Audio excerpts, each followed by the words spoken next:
जी, जी। जो मेरा पांचवा ओके सील बच्चे। है, सुरा मेरे मज्जे पमादत ठाना वेरमणि सिक्का पतंग समादयामी, का मतलब है कि इंटॉक्सिकेशन, जितने प्रकार के नशा होते हैं, बीड़ी का, सिगरेट का, तंबाकू का, गुटखा का, इनका मुझे कभी सेवन नहीं करना चाहिए। इनका मुझे सेवन नहीं करना चाहिए कभी लाइफ में। इनका सेवन नहीं करना चाहिए, जिससे क्या होता है कि आलस्य होता है, प्रमाद उत्पन्न हो जाता है, प्रमाद। और जो हमारा माइंड पे कंट्रोलिंग होता है, माइंड का कंट्रोलिंग जब खत्म हो जाता है तो हमारी स्थिति कैसी होती है, कॉन्शियसनेस होती है, एक अनकॉन्शियसनेस होती है, एक सेमी कॉन्शियसनेस होती है। तो हमारी जब स्थिति खराब हो जाएगी, मानसिक स्थिति, तो मैं कोई भी कृत्य करने को लिए तैयार हो जाता हूँ, क्योंकि वहां पे दिमाग काम नहीं करता है। तो ये सब चीजों को कैसे किया जाए, तो तथागत बुद्ध का एक अपना रिसर्च था, उसको था मेडिटेशन। तो मेडिटेशन क्या है कि माइंड बॉडी बैलेंसिंग। जो हमारा जन्म होता है तो उस समय हमारा केवल क्या होता है, ब्रेन आता है और एक बॉडी आती है, माइंड नहीं होता है। ब्रेन और बॉडी होता है, माइंड का जो विकास होता है जिसे कहते हैं दिमाग, और उसी को मन कहते हैं। तो इसके लिए मन से ही सभी विकारों का कारण तो मन होता है। तो मन को कैसे कर, how to control of mind. तो माइंड बॉडी बैलेंसिंग उसके लिए करना होता है साधना, मेडिटेशन। तो जितने भी तथागत बुद्ध के अनुयायी हैं, बाबा साहब के अनुयायी हैं, तो सबसे पहले वो शिक्षित हों। शिक्षित होने का मतलब होता है कि हमें जो किताबें लिखी हैं उसमें क्या लिखा है उनको पढ़ना, प्लस संस्कारवान होना। संस्कार, जब हम पढ़ना लिखना सीखने के साथ साथ संस्कार सीखते हैं तो हम शिक्षित हो जाते हैं। शिक्षित होकर के हमें दूसरे लोगों को भी शिक्षित करना है। ये बाबा साहब का पहला सिद्धांत है, शिक्षित करो या शिक्षित बनो। और यही बुद्ध का सिद्धांत है कि बुद्धं शरणं गच्छामि। तो बुद्धम का मतलब है विजडम, नॉट रिलीजन। विजडम से संबंधित है, बुद्धिमान कैसे बने आप। अब बुद्धिमान व्यक्ति क्या होता है, उसके अंदर लॉजिक होता है, तार्किक हो जाता है, वो हमेशा विज्ञान की बात करता है, और ऐसे ही नहीं मान लेता है वो किसी बात को, उस पर प्रैक्टिकली वो प्रैक्टिकल करके उसको सिद्ध कर लेता है, तब उसको मानने को तैयार होता है। तो जितनी भी बुद्ध की शिक्षाएं हैं वो सभी सभी प्राकृतिक और वैज्ञानिक हैं। इसलिए हमें क्या करना चाहिए, प्रकृति की जो नियम है उनके साथ साथ चलना चाहिए। अब दूसरा बात आता है कि बुद्ध की बात आती है, धम्म। धम्म क्या होता है, Dhamma is way of life. Dhamma is the way of life, जो जीवन जीने का मार्ग, मिडिल मार्ग होना चाहिए। मिडिल मार्ग की बात करते हैं वो, मध्यम मार्ग बात करते हैं। उसीलिए बाबा साहब ने भी कहा है संघर्ष करो। अब संघर्ष किससे करना, हम लोग अपने आप से संघर्ष करने लगते हैं, आपस में संघर्ष करते हैं। संघर्ष करना है जो हमारी मूलभूत समस्याएं हैं उनके लिए, रोजी रोजगार कुशल कर्म के लिए लड़ाई लड़ना, उनको सीखना, ये हमारा है। फिर कहते हैं कि वो ऑर्गेनाइज हो जाइए, संगठित होइए। तो इसलिए बुद्ध ने भी कहा है संघ बनाइए। हम लोगों ने क्या किया, ना तो बाबा साहब की बात को माना, ना तथा बुद्ध की बात को माना, हम लोगों ने संगठन बनाई है। भारत में तरह तरह के संगठन हैं। तो इसलिए हमारा जो 85% का इतना बड़ा विशाल समुदाय है वो आज दूसरे के हाथों में है। तो जब अगर मैं बाबा साहब को मानता हूं या बुद्ध को मानता हूं तो उनकी सिर्फ चंद बातों को मान करके आप सब लोग एक हो सकते हैं और हर समस्या से आप जीत सकते हैं। ऐसी कोई समस्या नहीं है विश्व के अंदर जिसको अगर बाबा साहब और बुद्ध की विचारधारा या उनके बताए हुए मार्ग पे चल करके कोई समस्या बचे। तो मेरा कहने का मतलब बहुत ज्यादा ग्रंथ पढ़ने की आवश्यकता नहीं है, सिर्फ बाबा साहब की बताई हुई 3 बातें जाने और तथागत बुद्ध की बताई हुई 3 बातों का अनुसरण कर लें तो अपने आप सब कुछ आगे सही हो जाएगा।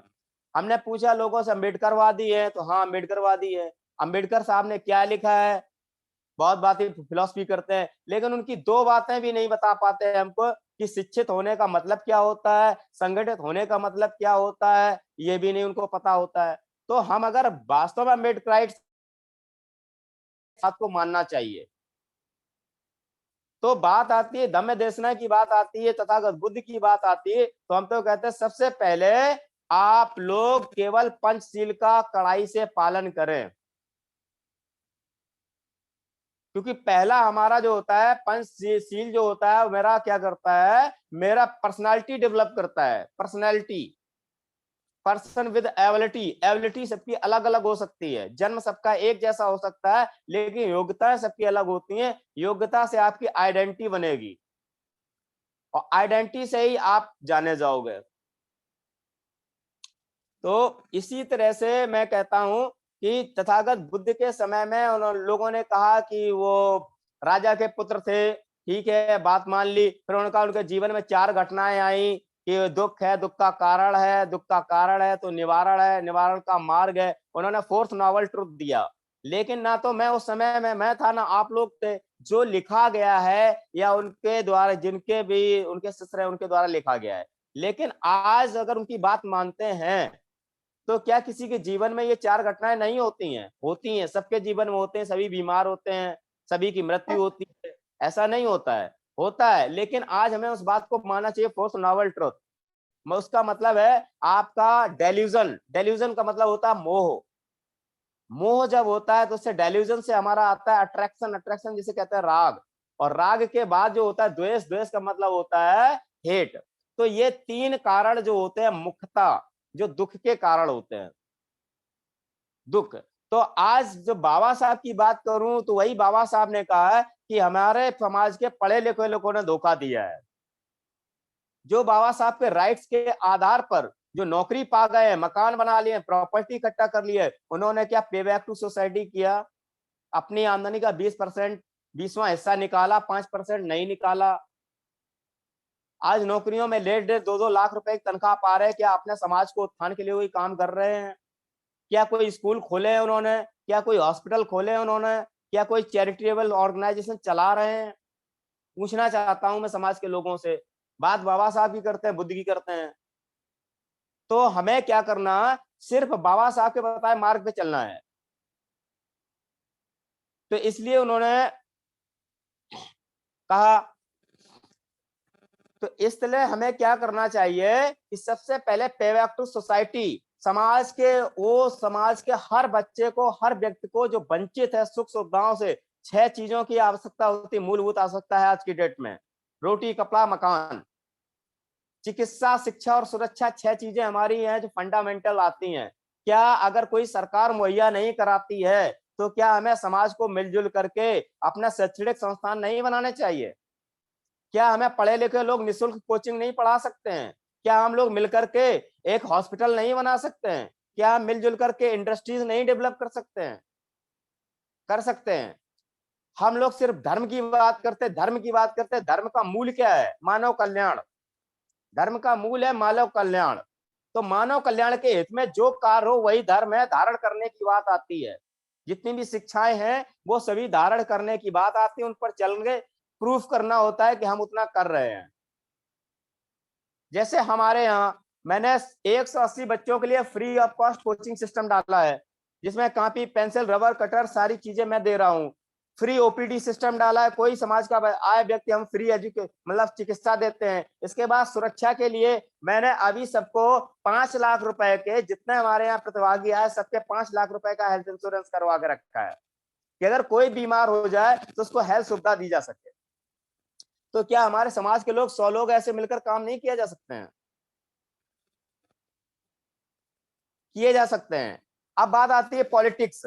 पॉलिटिक्स चलेगी कैसे? हम लोगों का सोशल ऑर्गेनाइजेशन होता है, लेकिन हमारे संघ नहीं होते हैं। संघ, संगठन होते हैं। तो तथागत बुद्ध ने संघ की बात की है। संघ के साथ तो संगठन हो सकते हैं, लेकिन संगठन के साथ संघ नहीं हो सकता है। तो सबसे पहले उन्होंने क्या बनाया? संघ। क्या होता है?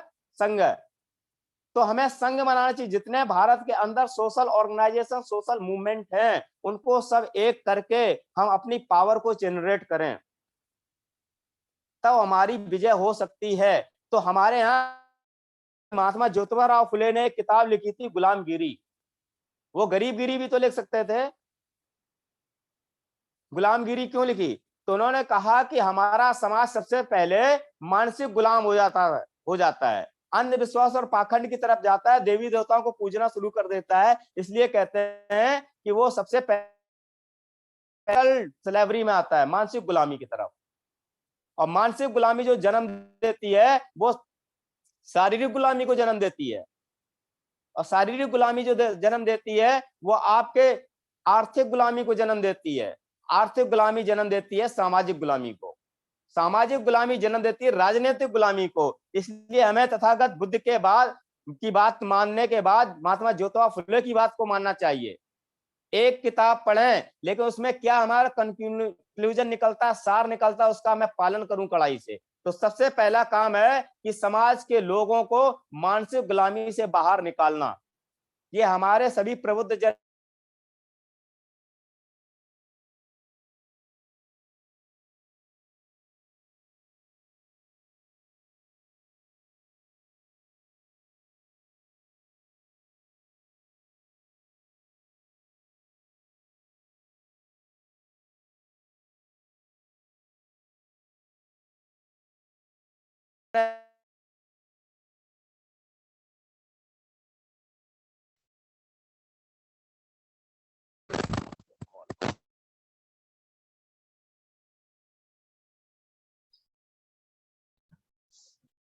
घंटे जी आपका वॉइस प्रॉब्लम आ रहा है, माइक अनम्यूट कर लीजिए।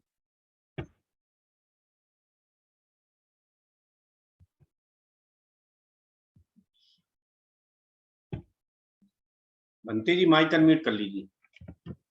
कर रहा हूँ सर, कर रहा हूँ, उसी कर रहा हूँ। एक्चुअली क्या है, बीच बीच में बहुत सारी अवरोध हो जाते हैं ना इसमें। जी जी जी। किसी का मैसेज आ जाता है व्हाट्सएप पे, किसी कॉल आ जाती है, समस्या ये है। अभी कॉल आ गया बीच में, इसलिए कट गया ना वो। जी जी। अब मैं उसको रिवर्स कर रहा हूँ सिस्टम को। इतने मैसेज आ जाते हैं व्हाट्सएप पे, सबका तो काम एक ही है, कोई भी गंदगी हो व्हाट्सएप पे तुरंत भेजो दूसरे को। मतलब वो बिना पढ़े फॉरवर्डिंग कर देते हैं। समस्या वीडियो तो भी ये है ओपन कर समाज लीजिए, आपका वीडियो भी जी, कर रहा हूँ वीडियो। हाँ, आ गया। तो मैं यही कहना चाहता हूँ कि सब समाज को शिक्षित करने की आवश्यकता है। हम अपने जगह जगह पर हर जिले में अपने शैक्षणिक संस्थान होना चाहिए, जिसमें कि 20 मिनट में उनको अपनी धम्म की बात सिखाएंगे, 40 मिनट उनके कोर्स की बात सिखाएंगे। जैसे मैंने 6 टीचर्स को हायर किया है 3-3 हजार रुपए में। तो सारे के सारे टीचर 60 मिनट की क्लास में 20 मिनट हमारे धम्म की बात होती है प्रत्येक क्लास में, पंचशील की बात होती है, त्रिशरण की बात होती है, बुद्ध वंदना की बात होती है, धम्म वंदना की बात होती है, संघ वंदना की बात होती है, पर्सनालिटी की बात होती है। तो 20 मिनट में उनको सिखाता हूँ बच्चों को, क्योंकि नए बच्चों को सिखाया जा सकता है, बूढ़े बुजुर्गों को नहीं सिखा सकते हैं, वह तो टूटेंगे। तो हमारा मतलब है कि सबसे पहले हमें काम करने की आवश्यकता है समाज में एजुकेशन सिस्टम पर। एजुकेशन सिस्टम के बाद में हमारा आ जाएगा हेल्थ सिस्टम। हेल्थ सिस्टम गांव गांव जाकर के हम डॉक्टर जितने हैं उनकी लिस्ट बनाएं, उनसे कहें अपनी ओपीडी फ्री करेंगे 1 घंटे के लिए। और ऐसे लोगों के लिए आप चिन्हित करिए, उनका रजिस्ट्रेशन करिए, वो कार्ड लेकर के जाएगा अपने डॉक्टर के पास, दिखा देगा कार्ड कि आप ये समाज का व्यक्ति है और ये बुद्धिस्ट सोसाइटी से है, बुद्धिस्ट है और तथागत बुद्ध के विचारधारा पे चलने वाला व्यक्ति है, उसके लिए हेल्थ सिस्टम होना चाहिए। फिर हम उसके लिए सुरक्षा की बात करते हैं। हम लोग पैसा इकट्ठे करके उन लोगों के लिए सुरक्षा की बात करें तो हम अपना एक बहुत बड़ा समाज इकट्ठा कर सकते हैं। आज जो समस्याएं क्या है, हर आदमी ने जातिवादी संगठन बना रखे हैं। तथागत बुद्ध ने कहा था जाति तोड़ो समाज जोड़ो। जब बुद्धिस्ट हो गए तो जाति कहाँ रही? जब हम नाम बताते हैं तो अपने जाति का सरनेम बताते हैं। तो अगर बुद्धिस्ट हैं हम तो हमें जाति नहीं आनी चाहिए, कहीं से किसी भी तरह से जाति नहीं समझ में आनी चाहिए। पहला काम, जब तक जाति रहेगी तब तक शोषण रहेगा भारत के अंदर, जाति शोषण होता है। इसलिए हमें शोषण से बचने के लिए सबसे पहले मुझे जातियां खत्म करनी पड़ेंगी। बुद्धिस्ट हैं तो मेरी कोई जाति नहीं है, फिर नाम गौतम, दुबे, चौबे, चतुर्वेदी या मतलब कोई सरनेम नहीं लगाएंगे, एक ही जाति होगी मेरी, बुद्धिस्ट वर्ड। तो इस तरह से हमारी ये पहचान होगी बुद्धिस्टों ग्रुप में। तो जात विहीन समाज बनाना है, जाति तोड़ो समाज जोड़ो। जब तक हम जातियों में बटे रहेंगे कोई भी व्यक्ति इकट्ठा नहीं होगा, ये मैं चैलेंज के साथ कहता हूं। मैंने भी काफी समय से काम कर रहा हूं समाज में। तो हमें आज जरूरत है सही से बुद्ध की शिक्षाओं का प्रचार प्रसार करना। उसके लिए हमें day and night cadre camp करने पड़ेंगे।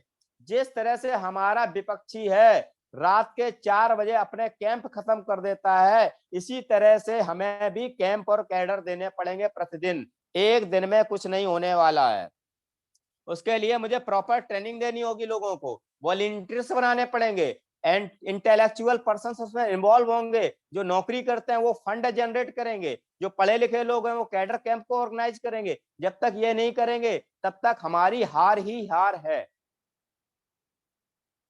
मैं चाहे जितना धम्म पढ़ लूं, चाहे जितना संविधान पढ़ लूं, जब संविधान ही नहीं रहेगा तो धम्म नहीं हो पाएगा। जो राजा होगा वही तो अपनी प्लानिंग लागू करेगा। के तहत सब कुछ बंद कर रहा है कि जितने भी हैं गवर्नमेंट स्कूल बंद किए जाएंगे। तो जब मेरा अब संविधान की बात आती है, प्रियम्बल से 2 शब्द हटाने के लिए बात आती है। एक धर्मनिरपेक्ष शब्द हटा दीजिए, दूसरा समाजवादी हटा दीजिए, तो संविधान की उद्देशिका में क्या बचेगा? समाजवादी धर्मनिरपेक्ष 2 शब्द हटा दीजिए तो कट्टरपंथी आ जाएगा, ऑर्थोडॉक्स देश बन जाएगा, एक वो हिंदू राष्ट्र कहलाया जाएगा सिर्फ। तो क्या निकलना मुश्किल हो जाएगा कि नहीं हो जाएगा सबका? तो हमें इन बातों पे भी ध्यान देना चाहिए कि संविधान का रोज वाचन हो, संविधान के आर्टिकल सबको पता हो कि मेरे राइट्स क्या हैं, रिस्पॉन्सिबिलिटीज क्या है, ड्यूटी क्या है, तब तो हमारा समाज आगे जाएगा। हम रोज सुबह शाम बुद्ध वंदना, धम्म वंदना, संघ वंदना करते हैं, बहुत अच्छा है, संस्कार आ रहे हैं, बहुत अच्छा है, पूजा पाठ कर रहे हैं, बहुत अच्छा है। तो बाबा साहब ने कहा था जिस समय समाज में लोग हमें पूजने लगेंगे तो हमारी हत्या कर देंगे। बाबा साहब को पूजने की आवश्यकता नहीं, पूजा का मतलब होता है पूरी जानकारी। किसी भी विषय पर, किसी भी महापुरुष के विषय में पूरी जानकारी अर्जित करना ही पूजा होता है। पाठ का मतलब वो अध्ययन करना। तो हम पूजा और पाठ को पाखंड से जोड़ बैठे हैं। तो हमें क्या है, समाज को पाखंड मुक्त बनाना, अंधविश्वास मुक्त बनाना, समाज की स्थापना करनी है, जिससे कि हम पूरा अध्ययन कर सकें और पूरी जानकारी इकट्ठा कर रहे हैं, जिससे समाज में जागरूकता मतलब अवेयरनेस आए और चेतना का विकास हो। चेतना और अवेयरनेस, यही बुद्ध का अंतिम संदेश है कि चेतना से अवेयरनेस आए। हमेशा 24 घंटे सजग रहो। हमारा बुद्ध धम्मा पढ़ने का, रोज वाचन करने से हमें मिलेगा क्या? हम तो ये कहना चाहते हैं, तो 2 सवाल की बात करता हूं कि अगर हम उसके मूल को नहीं समझ पाए तो किताब पढ़ने से होगा क्या? अगर संविधान को हम केवल रोज बात करते हैं लेकिन उसकी प्रेम्बल तक नहीं पता है, प्रेम्बल के अर्थ नहीं पता है, तो हम कहां पहुंच पाएंगे? नहीं पहुंच पाएंगे ना। तो आज जो जरूरत है हकीकत में प्रॉपर तरीके से समाज को जोड़ने की, जात विहीन समाज बनाने की, बाबा साहब के मिशन को आगे बढ़ाने की जरूरत है। और बाबा साहब का मिशन कैसे बढ़ेगा? प्रॉपर पढ़ाई लिखाई करके, अध्ययन करके, समाज के साथ हर अमीर व्यक्ति गरीब व्यक्ति के साथ बैठ सके, यही समानता की बात आएगी। समानता की, न्याय की, बंधुता की, ये सब बात आएगी तब जब हमारा समाज होगा। आज मैं सुनता हूँ इनविटेशन आते हैं कि आज दोहरे महासभा की मीटिंग है, उसमें आपको आमंत्रित किया जाता है। कल जाटो महासभा की मीटिंग, उसमें आमंत्रित किया जाता है। फिर कहते हैं लोधी महासभा की, उसमें आमंत्रित किया जाता है। तो क्या मॉन्क सब जगह जा सकते हैं? नहीं जा सकते हैं। तो सबसे पहले मुझे 85% बहुजन समाज है, जात विहीन समाज को बनाना होगा। तो रोटी बेटी के संबंध होंगे तो हमारी ताकत बढ़ जाएगी। जब तक हम अलग अलग बिछड़े रहेंगे, ना तो हमारा दम रहेगा ना हम रहेंगे। 100 बात की एक बात है। तो दम अगर आगे बढ़े और बाबा साहब की विचारधारा आगे बढ़े, इसके लिए सिर्फ और सिर्फ मुझे जात विहीन समाज की स्थापना करनी होगी, जाति तोड़ना होगा। तो टॉपिक्स तो बहुत हैं बुद्धाइज्म धम्मा के, तो मैं किस टॉपिक्स की बात करूं? बताएं हमारे उपासक लोग।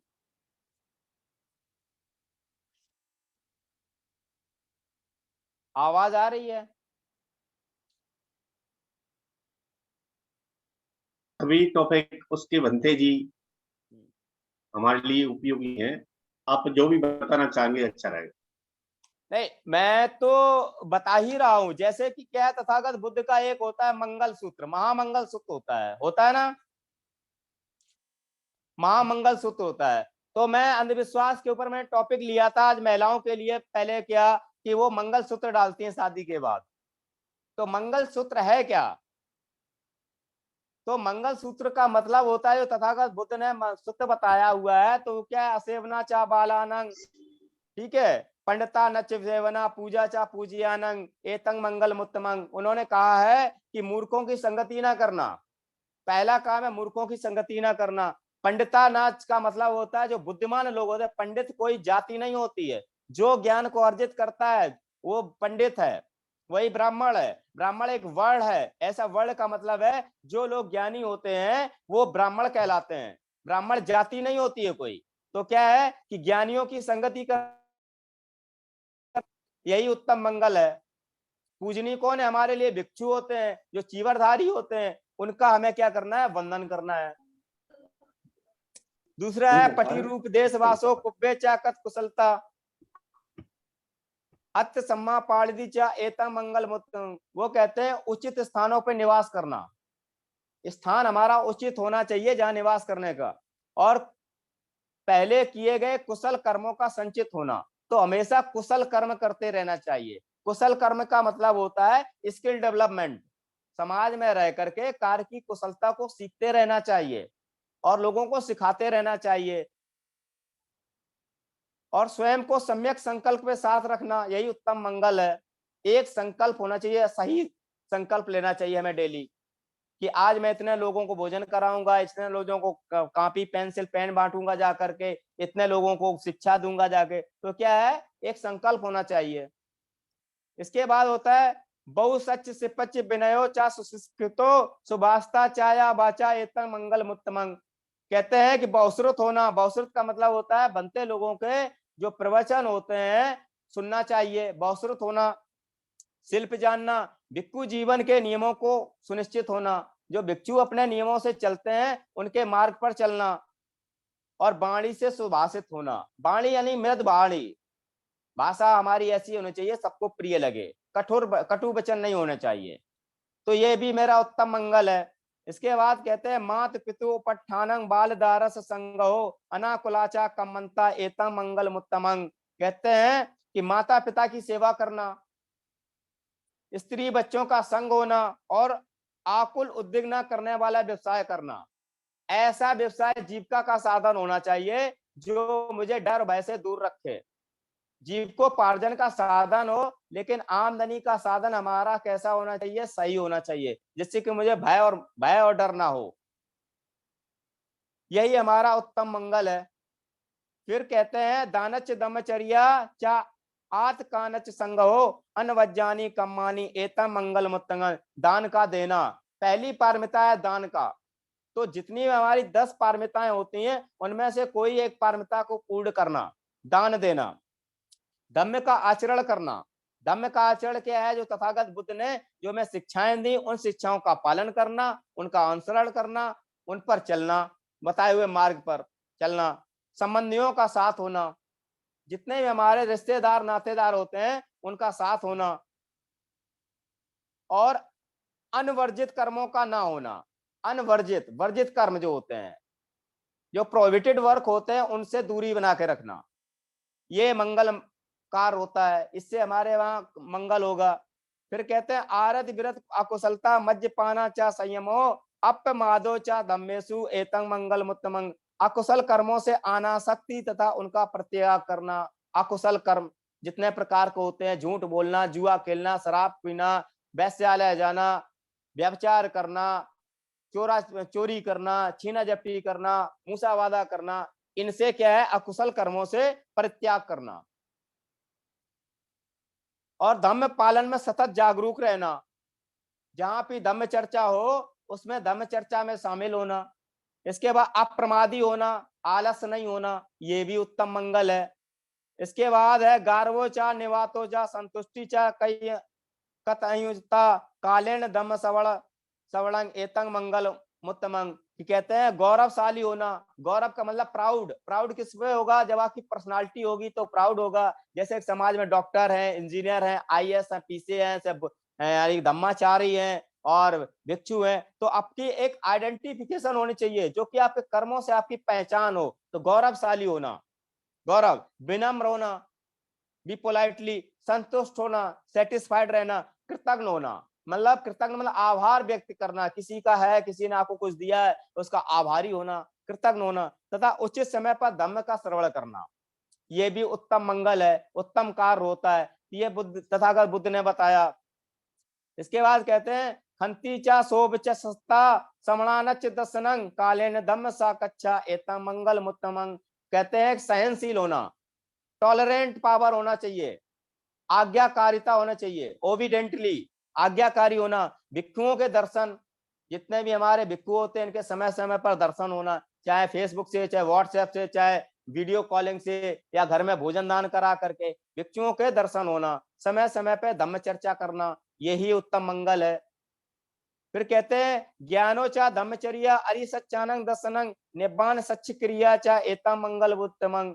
ध्यान, ध्यान का मतलब मेडिटेशन करना, रोज 1 घंटे मेडिटेशन करना सुबह, धम्मचर्या का पालन करना जिसे ब्रह्मचर्य कहते हैं, इसका पालन करना, 4 श्रेष्ठ सत्यों का साक्षात करना जिसे कहते हैं 4th नोबल ट्रुथ। दुख है जिसके जीवन में, दुख का कारण है, कारण का निवारण है, निवारण का मार्ग है, तो ये 4th नोबल ट्रुथ का हमें क्या करना, साक्षात्कार। एवं निब्बान का, निब्बान का मतलब होता है कि मृत्यु ही सत्य है, जन्म है तो मृत्यु है, यहाँ सब कुछ अनित्यवत संकार, सभी अनित्य है। ये बात हमेशा ध्यान में रखना है कि सभी यहाँ मरे हैं, मेरी भी मौत आएगी, लेकिन जन्म और मृत्यु के बीच में कुशल कर्म करेंगे तो मुझे याद रखा जाएगा, याद रखा जाएगा। इसके बाद कहते हैं फुट्टस लोक दम्मे ही चित्तंग यस्य न कंपति अशोकंग बिरजंग खेमंग एतंग मंगल मुत्तमंग। लोक धर्मों से स्पर्श होने पर भी जिसका चित्त कंपित नहीं होता है, शोक रहित रहता है, निर्मल होता है, अर्थात राग द्वेष और मोह से दूर होना, शांति पूर्वक रहना, ये उत्तम मंगल, यही उत्तम मंगल है। तो हमारे मंगल हैं एता दिशानि कत्वान सब बत्तंग अपराजिता सब बत्तंग सोतिंग गच्छन्त ते तंग ते संग मंगल उत्तम। इस प्रकार के कार्य करने से मनुष्य सर्वत्र अपराजित रहते हैं और वे सर्वत्र कल्याण को प्राप्त करते हैं, यह उनके साथ उत्तम मंगल है। तो हम केवल मंगल की बात करते हैं, तो अगर जो व्यक्ति इतनी बातों का पालन करता है उसके जीवन में दुख नहीं होता है, ऐसा दुख नहीं होता जिससे उसे अफसोस हो। बीमार भी होंगे, इलाज भी होगा, स्वस्थ भी होंगे, ये तो एक जीवन की प्रक्रिया है। तो हमें क्या है कि अगर मेरे जीवन में मंगल ही मंगल हो तो तथागत बुद्ध के बताए मार्ग पर चलना है, तो महामंगल सूत्र का पाठ करना है सभी को, और जितना पाली में याद करते उसका हिंदी भी मुझे पता होना चाहिए। ज्यादातर लोगों को उसका मीनिंग नहीं पता होते हैं, और मीनिंग नहीं पता हो तो रट्टा मार लेते हैं, रट्टा मार के वो अनुसरण नहीं कर सकते हैं। तो इस तरह से हमें क्या करना चाहिए कि उस मार्ग पर चलना है। तो हमने आपको बताया मंगल कार्य के बारे में। तो मंगल कार्य तो ऐसे ही होगा जब तथागत बुद्ध के बताए मार्ग पर चलेंगे। सभ्य पापस्य अकरणं कुशलस उपसंपदा सचित्त परयोदपनं एतं बुद्धान शासनं।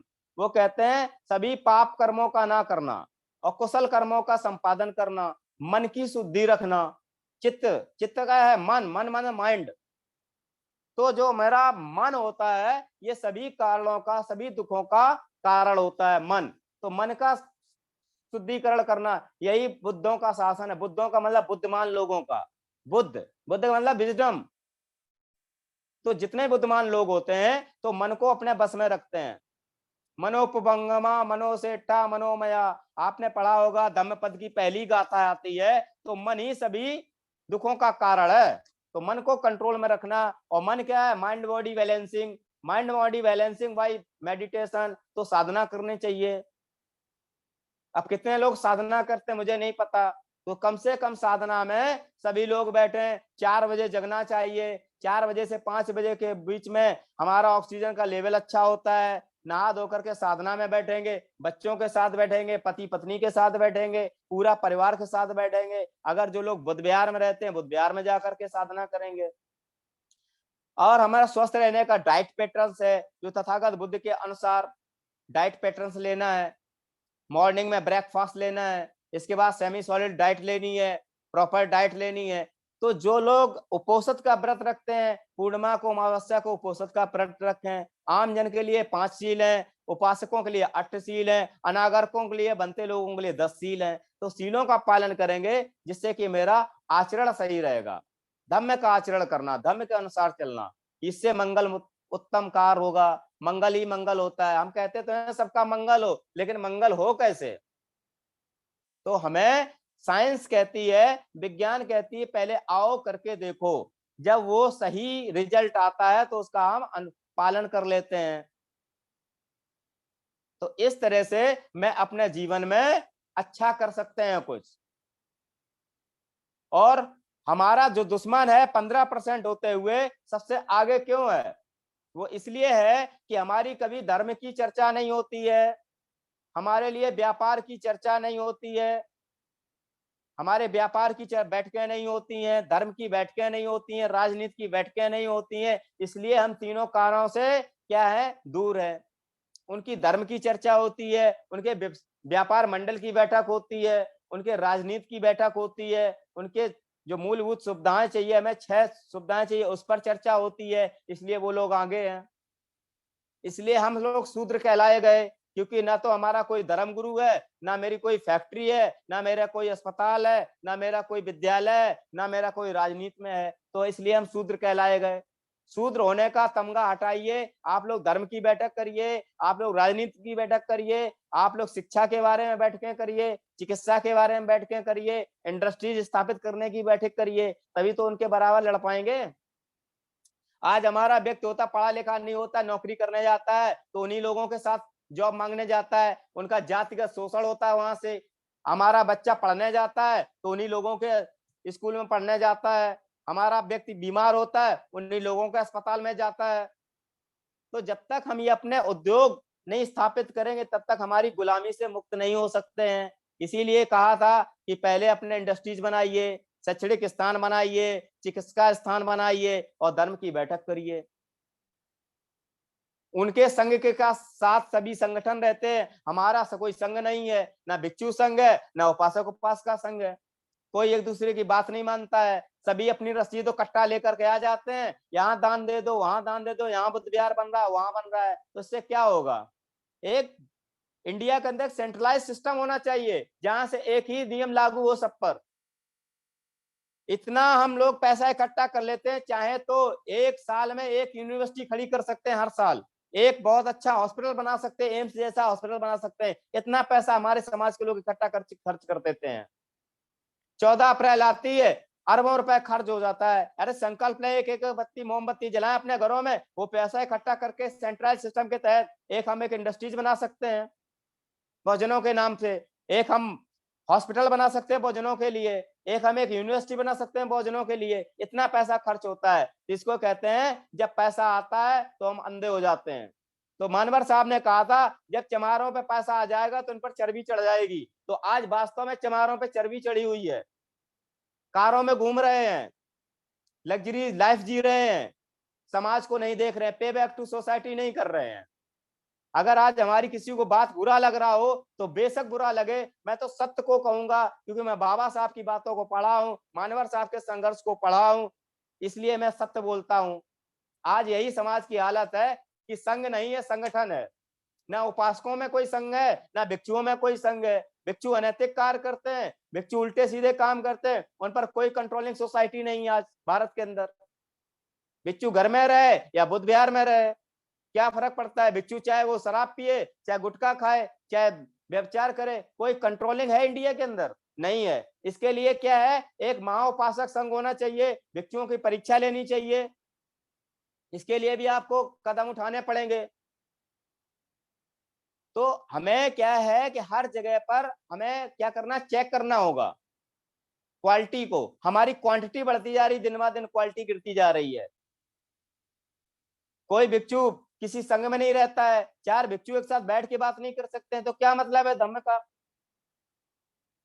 हर अपनी अपनी बात खींच रहा है। उपासक लोग होते हैं अपने तरफ भाग रहे हैं, भारतीय बौद्ध महासभा के अलग आ रहे हैं, राष्ट्रीय बौद्ध महासभा के अलग आ रहे हैं, और भी धम्म भूमि के लोग अलग आ रहे हैं। तो इस तरह से क्या होगा, समाज में स्कैटर्ड होंगे, बिछड़े जाएंगे। बिखरे हुए लोगों का कभी समाज नहीं होता है, उनकी एक जमात होती है, भीड़ होती है, भीड़। और भीड़ की कोई शकल नहीं होती है, और भीड़ का कोई सम्मान नहीं होता है, भीड़ का सिर्फ सौदा होता है।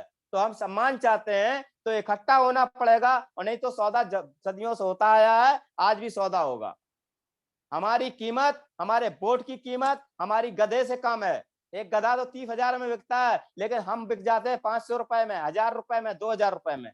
तो हमारा वोट जब एक साथ नहीं बनेगा, बैठक नहीं होगी, तब तक हम राजनीति में नहीं आ पाएंगे। उत्तर प्रदेश से राजनीति का सफाया हो गया है पूरी तरह से।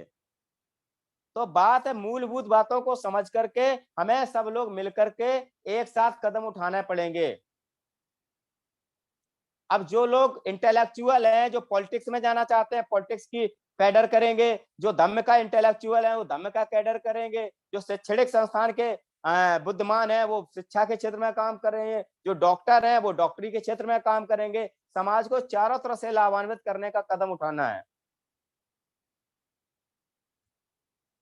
8 बजने वाला है, 10 मिनट कम है। बहुत बहुत साधुवाद। हम आपके आभारी हैं बंते जी। आप लगातार जुड़ते रहें और अपनी देशना रखते रहें। विकास क्रम धीरे धीरे ही आता है। और मैं उपस्थित सभी साथियों को बता देना चाहता हूं कि बंते जी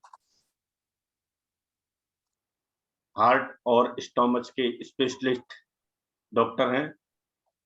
एमबीबीएस उन्होंने बहुत पहले की हुई है और आज भी चीवर में ही वो अपनी सेवाएं देते हैं। सब हार्ट कुछ देखिए, स्पेशलिस्ट हैं। आप देखिए, सब कुछ यहीं रहता है, सब जी कुछ। मेरा रूम है, आपको एक सभी उपासकों को मैं अपना रूम दिखाना चाहूंगा। जी जी जी। एक बार देखिए, मेरा रूम है ये। मेरा रूम देखिए आप, ये रूम देखिए आप। ये पर्दे पर हैं हमारे। हमारे रूम का खुद का एक नजारा है ये सब। ये हमारा देखो बिच्छा पात्र रखा है, दिख रहा होगा, बिच्छा पात्र दिख रहा है। जी ये हमारा बैग रखा हुआ है। ये नीचे में मेरा कंप्यूटर रखा हुआ है। ये देखो चीवर रखा हुआ है, थाईलैंड से आया। ये जी। हमारी बुक्स रखी हुई हैं, सारी मेडिकल्स की बुक हैं। और हमारे बेड पे देखिए, सोने का काम बहुत कम होता है। आप अगर आप देखें तो हमारे बेड पे किताबें किताबें पड़ी होंगी। और ये सभी देखिए आप, साथी बंते जी के संपर्क में रहें और आवश्यकता पड़े तो बंते जी से आप आप स्वास्थ्य की कंसल्टेंसी भी कर हमसे सकते हैं। हार्ट से 24 संबंधित। घंटे 24 घंटे हमसे चिकित्सकीय सलाह ले सकते हैं। 24 घंटे हमसे आप संपर्क कर सकते हैं। और कभी भी आप जहां भी कार्यक्रम होते हैं, वहां आमंत्रित कर सकते हैं। बंते मेरा जी चैट पूरा बॉक्स में आपका नंबर डाल दीजिए। चैट बॉक्स में नंबर मैं डाल दूंगा अभी। मैं दे दूंगा अन्य साथियों को। अन्य साथियों को आप ग्रुप में ऐड डाल दीजिए, जिससे जी कि सभी लोगों को पास पहुंच जाएगा मेरा नंबर। जी। और आप कभी भी जब भी जरूरत है, मैं 24 घंटे तैयार हूँ। आज तो मैं केवल समाज के लिए, कार्य के लिए ही हूँ। मेरा तो कोई दूसरा काम नहीं है। मेरा आज बंते जी हमारे छात्र मात्र इंट्रोडक्शन के लिए जुड़े हैं और आगे भी हम बुद्ध एंड धम्मा पर अन्य विषयों पर बंते जी को निवेदन करते रहेंगे। आज का समय भी लगभग समाप्त होने को है। हाँ जी जी, तो अब समाप्त होने मैं की तरफ है। तो हम लोग सभ्य सुख गाथा कर लेते हैं। नहीं, अभी समापन। बंते जी एक मिनट। जी हमारे आज के कार्यक्रम की अध्यक्षता कर रहे हैं भारती साहब से मेरा अनुरोध है जी जी कि जी जी आज के लिए अपनी बात रखें। जी उसके जी जी बाद फिर हम गाथा बोले। जी जी। पुनः संत गुरुओं को नमन करते हुए मैं बहुत बहुत आभार व्यक्त करना चाहता हूं अपने पूज्य भंते जी का। भंते जी से अभी मेरा परिचय नहीं है, मैंने प्रथम बार उनको सुना है।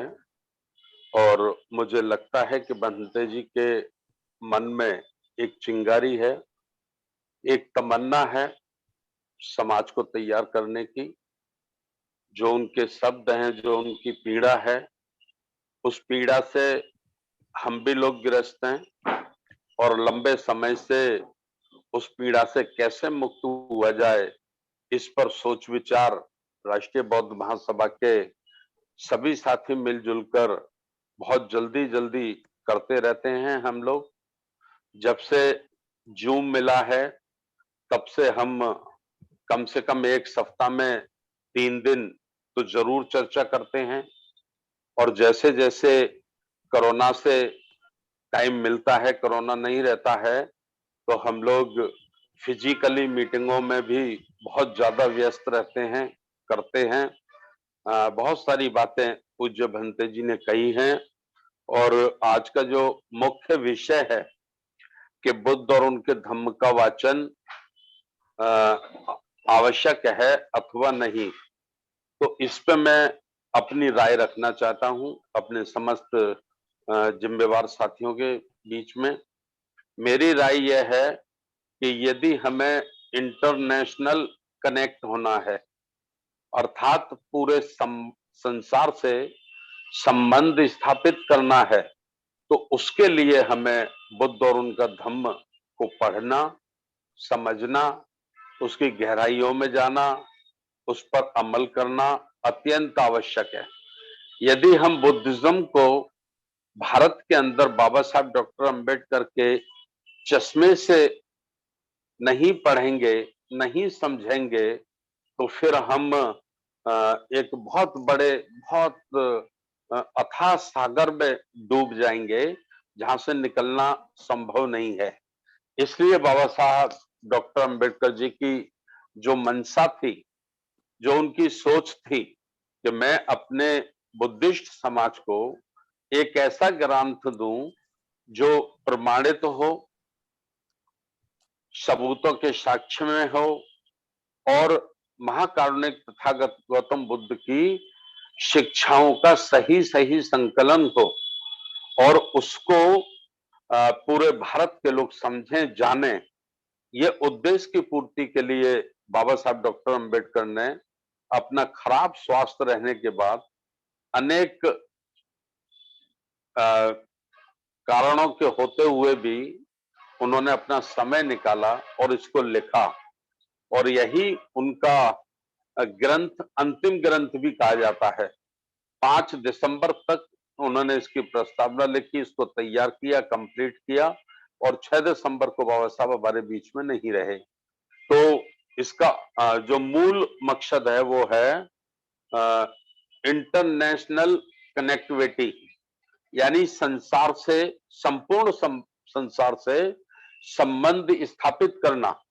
तो संपूर्ण समाज, संपूर्ण संसार से संबंध स्थापित करने हैं तो बुद्धिज्म ही एक मार्ग है, बुद्ध धम्म ही एक मार्ग है, जिससे हम चीन के भी मित्र हो सकते हैं, हम जापान, थाईलैंड, कंबोडिया, बर्मा, जो 80-90 देश हैं जो बुद्ध को फॉलो करते हैं, हम उनके मित्र हो सकते हैं, उनके भाई हो सकते हैं। एक धम्म के कारण हम उनके सगे संबंधी हो सकते हैं। ये सबसे बड़ा एक कारण है। दूसरा कारण है कि जो देश बुद्धिस्ट नहीं है, तो वह देश भी बुद्ध का बहुत बड़ा सम्मान करते हैं, बुद्ध की बहुत बड़ी इज्जत करते हैं और बुद्ध को हमेशा स्वीकार करते हैं। तो उनके मन में भी हमारे लिए एक अच्छा भाव उत्पन्न होगा, एक मित्रता का भाव उत्पन्न होगा, एक अच्छा नागरिक हमें होने का भाव उनके मन में भी उत्पन्न होगा। इसलिए बुद्ध और उनका धम्म निश्चित रूप से पढ़ा जाना चाहिए, विस्तार रूप से पढ़ा जाना चाहिए, गांव गांव में, मोहल्ले मोहल्ले में, बस्ती बस्ती में पढ़ा जाना चाहिए। शहर और गांव सब मिला के लगभग 12-13 लाख हैं पूरे भारत में। मैं तो चाहता हूं कि 12-13 लाख गांव और मोहल्ले शहरों में आज के दिन, जैसे आज बुद्ध है, हम एक बुद्ध के दिन को निर्धारित कर लें और हम ये नियम बना लें कि बुधवार की शाम महाकारुणिक तथागत गौतम बुद्ध के नाम, शाम को छोटी छोटी सेमिनार, छोटे छोटे धम्म प्रवचन, छोटे छोटे समारोह, इस किस्म से हमारे जागरूक उपासकों को, हमारे धम्माचार्यों को और पूज्य भिक्षु संघ का सानिध्य लेकर, उनका सहयोग लेकर हमें संपन्न करने चाहिए। ये मेरी मतलब अपील है। दूसरा हमारा नेशनल ग्रंथ है, नेशनल ग्रंथ है भारतीय संविधान। अगर हम अपने देश को अखंड बनाना चाहते हैं, मजबूत बनाना चाहते हैं, जाति विहीन बनाना चाहते हैं, भारत को शक्तिमान बनाना चाहते हैं, तो प्रत्येक भारत के नागरिक को भारतीय संविधान को पढ़ना चाहिए। भारतीय संविधान को पढ़ने से विल पावर मजबूत होगा, हमारी बुद्धि मजबूत होगी और हमें हमारे अधिकारों के प्रति जब बोध होगा तो हमारा मॉरल हाई होगा, और जब हमारा मॉरल हाई होगा तो हमारा संघर्ष कामयाब होगा। तो ये सब रहना चाहिए। पुनः मैं एक बार पूज्य भंते जी का आभार व्यक्त करते हुए उनसे निवेदन करना चाहता हूं कि जितने बिंदु भी उन्होंने आज रखे हैं उन सब बिंदुओं पर हम लोग राष्ट्रीय बौद्ध महासभा के साथी पिछले 10 वर्षों से चिंतित हैं और उन पर काम करने की भरपूर हम लोग कोशिश कर रहे हैं। हम निवेदन करते हैं कि पूज्य भंते जी का भी मार्गदर्शन हमें समय समय पर मिलता रहे, वो हमारा मार्गदर्शन करें, जिससे हम लोग भिक्षु संघ को भी जो कमियां हैं अब हम उपासक होने के नाते उन्हें ना तो निर्देश कर सकते हैं और ना ही कोई गाइडलाइन दे सकते हैं, लेकिन हाँ उपासक होने के नाते हमारे पास एक अधिकार है और वो अधिकार है अनुरोध का, निवेदन का। तो हम जो सत्य का मार्ग है, जो भिक्षु संघ को जिस मार्ग पे चलना चाहिए, हम एक उपासकों की जमात खड़ी करके एक बहुत बड़ा समाज तैयार करके तो हम भिक्षु संघ को निवेदन के माध्यम से, अनुरोध के माध्यम से हम उन्हें सही मार्ग पे चलने के लिए बाध्य कर सकते हैं, ऐसा मेरा सोचना है। समय 4 मिनट ज्यादा हो गया है। आज का वर्किंग डे रहता है, सारे लोगों को काम धंधे पे जाना होता है। मैं सभी की चिंता करते हुए और समय का ध्यान रखते हुए उन्हें एक बार फिर भंते जी का आभार। उनका बहुत ही उन्होंने हमारे ऊपर कृपा की, धम्मदेशना की और कई सामाजिक, राजनीतिक, आर्थिक बिंदुओं की ओर उन्होंने हमारे ध्यान को दोबारा से आकर्षित किया है। इसके लिए मैं उनका आभार व्यक्त करता हूं और अपने सभी साथियों से निवेदन करता हूं कि 15 सितंबर के शाम 5 बजे तक लुम्बिनी कार्यक्रम की जाने वाले सभी साथियों की लिस्ट, सूची आप लोग केंद्रीय कार्यालय में अवश्य भेज दें, निश्चित रूप से भेज दें, जिससे उस कार्यक्रम को अंतिम रूप दिया जा सके, उसकी तैयारियों का अंतिम रूप दिया जा सके। बहुत बहुत धन्यवाद सभी का। माने हमारे कार्य अध्यक्ष साहब ने बहुत अच्छा संचालन किया, उनका भी बहुत बहुत आभार और सभी का पुनः एक बार आभार व्यक्त करते हुए अपनी वाणी को यहीं विराम देता हूं। नमो बुद्धाय, जय भीम। बहुत बहुत साधुवाद माननीय साहब, आपने अपनी इच्छा जाहिर की है और हम किस कार्य को कर रहे हैं, भंते जी से निवेदन किया है कि भंते जी गाइडलाइन हमको देते रहेंगे और हम इस कार्य को लंबे समय से 10 साल से करने की इच्छा रख रहे हैं। भंते जी और इसमें ध्वज वाहक बनेंगे तो और भी बहुत अच्छा रहेगा, इस पर हम काम कर रहे हैं। सभी साथियों को माइक परमिशन कर दिया गया है और भंते जी अब हमको मंगल गाथा के साथ कार्य समापन के लिए चलेंगे। पूज्य भंते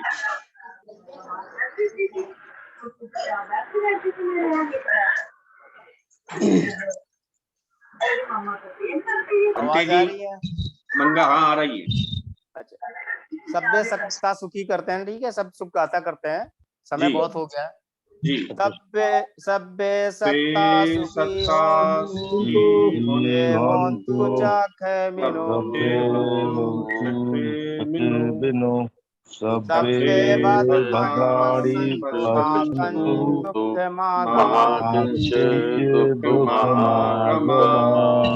यानि भूतानि समागतानि ब्रह्माणि वायानि हन्तु चके बिनो सभ्ये भद्राणि पश्यन्तु मा किंचित् दुःखमागमः सभ्ये सत्ता सुखी हन्तु चके बिनो सभ्ये भद्राणि पश्यन्तु मा किंचित् दुःखमागमः साधु साधु साधु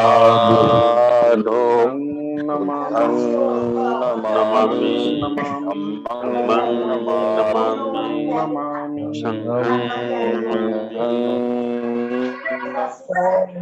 सबका मंगल, सबका मंगल।